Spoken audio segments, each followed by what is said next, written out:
Hello everyone, I'm your teacher for this question. Let me explain this question to you now. The question says that the moment of inertia of an equilateral triangular plate about axis passing through its center of mass and lying in the plane is I. The moment of inertia of hexagonal plate of side A and made of same material and same thickness about an axis passing through the center of mass and lying in its plane will be. So question में given है कि एक triangular plate है जिसका moment of inertia I है about centre of mass, जो ये line पास हो रही है इस लाइन इसके अबाउट आई है, और हमको मोमेंट ऑफ इनर्शिया फाइंड करना है इस पर्टिकुलर डायग्राम का about the axis given in the question. So अगर इस क्वेश्चन में हम इस डायग्राम को, इस लाइन को पीछे बढ़ाते हैं, दिस लाइन अगर इसको पीछे बढ़ाते हैं तो इस तरीके से एक डायग्राम हमको मिलेगा। तो इसमें हम देख सकते हैं जो कि टू ट्रायंगल्स इस तरीके से बन रहे हैं।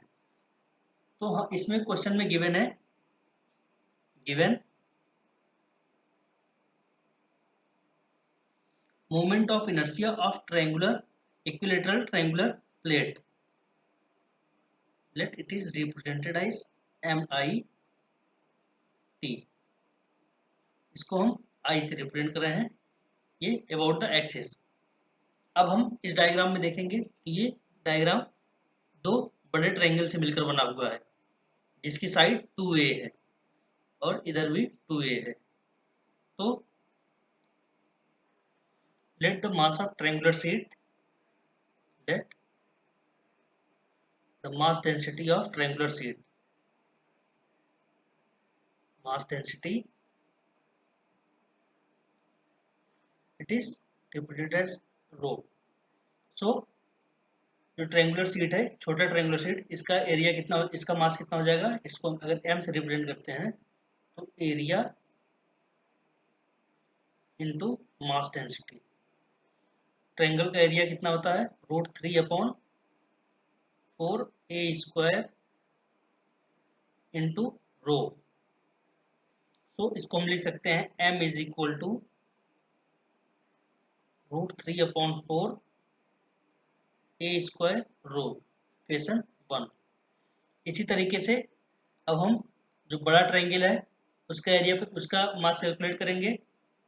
सो इसको कैपिटल M से रिप्रेजेंट करते हैं, ये कितना हो जाएगा, √3/4, इसका साइड है 2A और यहाँ पे मास डेंसिटी, इसको हम रो से लिख सकते हैं, ये हो जाएगा रो इंटू 4√3/4 इंटू A²। अब हम इस पूरे टर्म्स को m से लिख सकते हैं, 4 इंटू m हो जाएगा।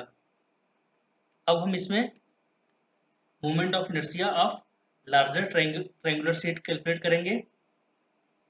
तो सबसे पहले जो moment of inertia I is equal to, छोटे ट्रायंगुलर शीट के लिए I is equal to m into A²/4। जब हम लार्जर जो ट्रायंगल है उसका कैलकुलेट करते हैं, इसको हम I डैश से रिप्रेजेंट कर रहे हैं, इसका हो जाएगा कैपिटल M इंटू 2A²/4। इसको लिख सकते हैं 4m इंटू 4A²/4। इसको हम लिख सकते हैं 16ma²/4। नाउ अब इसको हम I से सब्स्टिट्यूट कर देंगे। So I dash is equal to हो जाएगा I dash is equal to 16I। अब इसमें हम जो अपर ट्रायंगल है, जो डैश एंगल है, उसको हम सब्ट्रैक्ट कर देंगे। तो इसका मोमेंट ऑफ इनर्शिया I है। सो moment of inertia of the system, that it is represented as n1, of upper system means of the given system, it is 16i minus I, ये हो जाएगा 15i। अब हम पूरे का कैलकुलेट कर लेंगे इसी तरीके से। तो I2 इज इक्वल टू हो जाएगा 2 इंटू I1। अब हम वैल्यू सब्स्टिट्यूट कर देंगे यहाँ पे। I2 is equal to 2 into 15i, जो कि 30i के इक्वल हो जाएगा।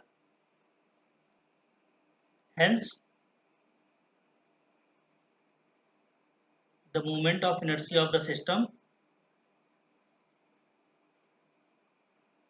the moment of inertia of the system